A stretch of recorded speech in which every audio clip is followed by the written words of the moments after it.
Ayan mga idol, 4:09 ng madaling araw. Ito na yung huling drop off natin mga idol dito sa Sanchungko, Malabon. Ayan mga idol, napakadilim pala talaga yung lugar na to. Ito yung huli natin drop off ngayon. Ang dinideliver natin dito mga idol ay mula sa 10th Avenue Grocery. Palagay ko walang rider ang nag-a-accept ng booking na to. Alam siguro nilang medyo difficult yung area. Napakadilim at saka nasa ilog, tabi ng ilog, wala pa namang harang yung dinadaanan natin ay yung dinedeliveran mga idol sa gilid mismo ng ilog. Pag kunting pagkakamali natin, malamang sa ilog tayo pupulutin.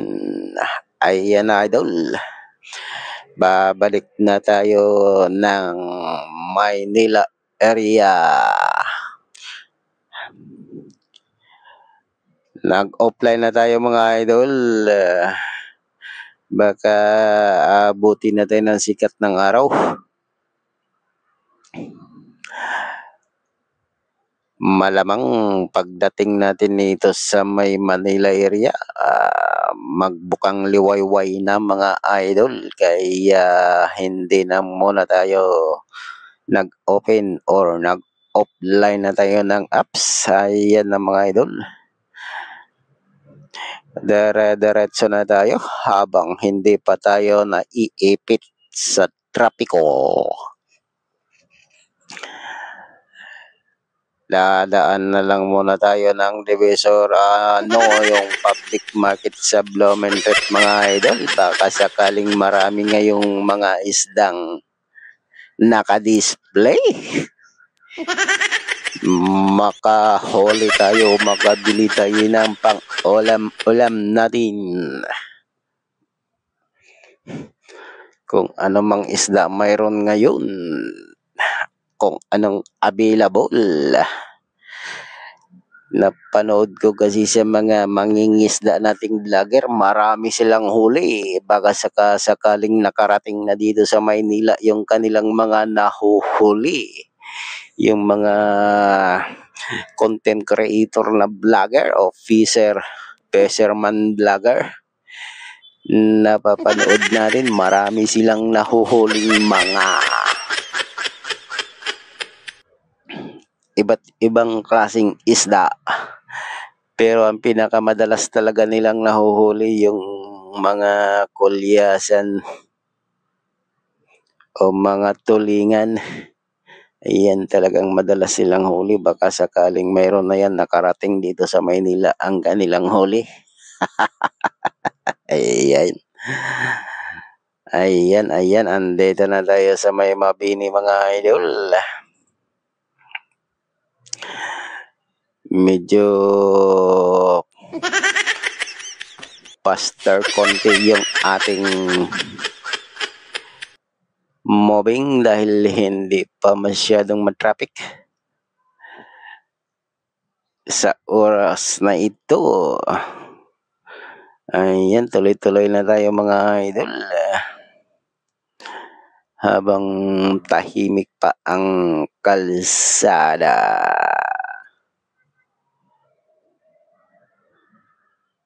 Palagay ko yung yung dinideliver ko kanina, dalawang yun mga idol, double booking yan. Sa isang merchant ko lang pinick up yun. Mga alak. 10 alak. 12, 5, 7, 14 pala.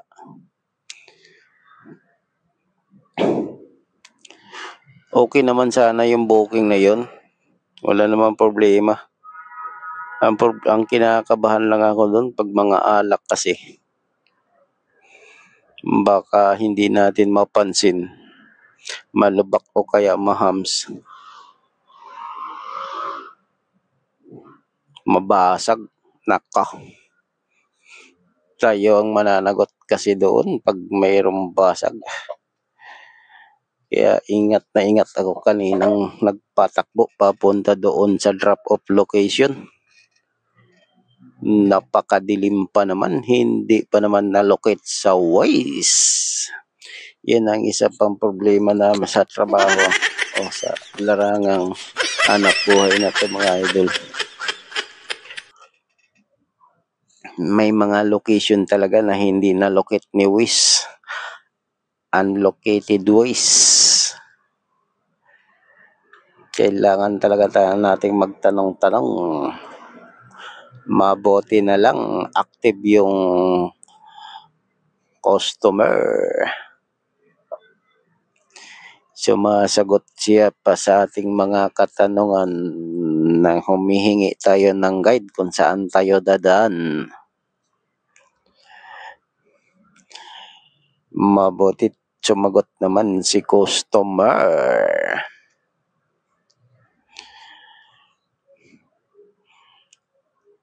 Kasi yun sa Waze, hindi siya napin, hindi matumbok ni Waze kung saan. Sa may tulay lang, hanggang may tulay lang si Waze.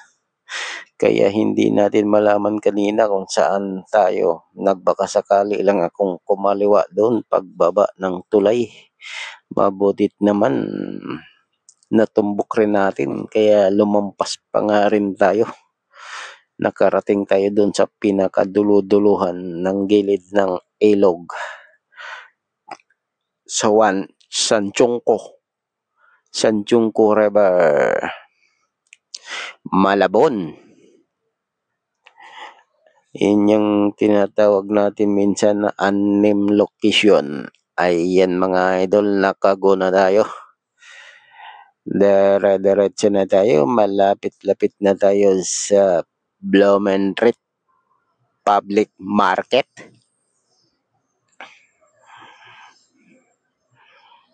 Sana makahuli tayo ngayon ng pang-ulam-ulam.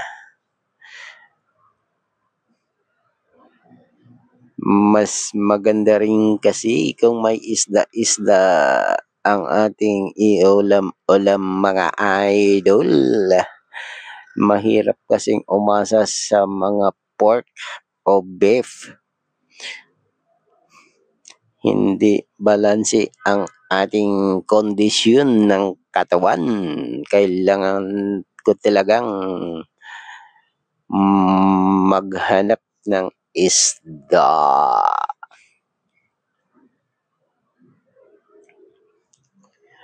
para magiging balanse ang ating katawan ng kondisyon ng ating katawan.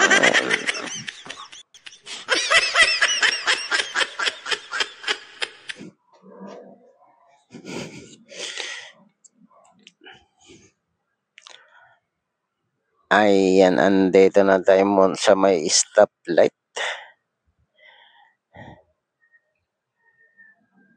Malapit-lapit na tayo sa Blumentritt.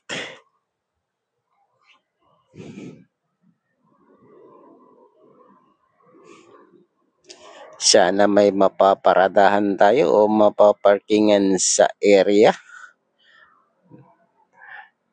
para makababa tayo ng motor. Lalakarin pa kasi natin ng bahagya yung market na yan mga idol. Ayan, dito sa kanan, sa side ko na yan mga idol. Diyan ko pinick up yung grocery ko kanina na dinideliver doon sa may Malabon area. Ang sabi pa nga ng customer, sir, marami pa kaming ibubuk o magbubuk pa kami ulit. Sabi pa naman sa akin ng customer, ikaw na ang kumuha. Palagay ko nga talaga walang rider ang tumatanggap doon sa mga booking nila. Medyo unlocated Waze kasi yung location nila. looban talaga ng Malabon. Medyo madilim pa. Kaya siguro in-inform na sa akin na marami may booking pa daw ang kanyang kasama. Magbubuk pa daw yung kasamahan nila ng ganong items. Ay ako naman hindi ako nagtanggi. O, sabi ko, sir, ibubok nyo na lang. Pasok naman sa akin yan kung sakasakaling mag-open pa ako ng apps. Pero hindi na ako nag-open, mga idol. Kailangan nating magpapahinga ng maaga.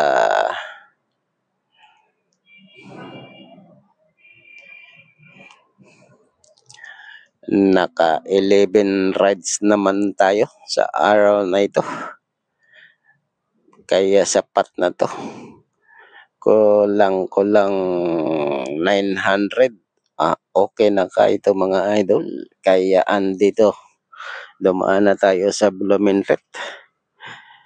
Ayan, nagbukang liwayway na. Sakto na talaga yung ating decision na dumaan na tayo sa Blumentritt Market. Andito na tayo sa Blumentritt Market. Medyo magbukang liwayway na. Mabuti mayroon pa tayong napaparadahan. Ayan na, mga idol, maraming nga talagang isda pala ngayon. Ayan, 120 lang ang kilo ng tulingan. O kaya sa amin ito ihalason.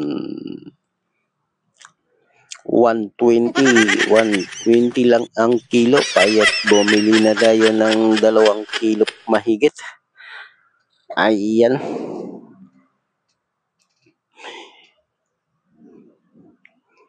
Para't mayroon tayong uulamin sa sunod na araw. Bihira lang kasi itong isda na to magdagsang. Sa ngayon, talagang hulihan talaga tong mga isda na to. Mga content creator natin na mangingisda, palagay ko ito yung mga huli nilang isda, mga idol. Ito na, nakarating na dito sa Maynila ang mga huli nyong isda. Ay.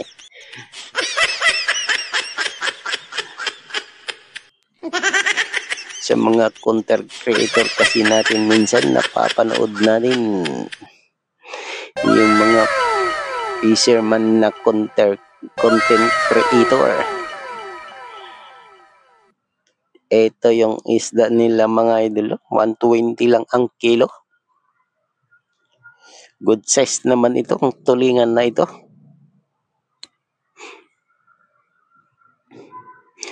Magandang luto dito. Pwede naman tong tinola. Pwedeng paksiw. Pwedeng daing. Ayan, andito lang tayo, mga idol. Thank you for watching.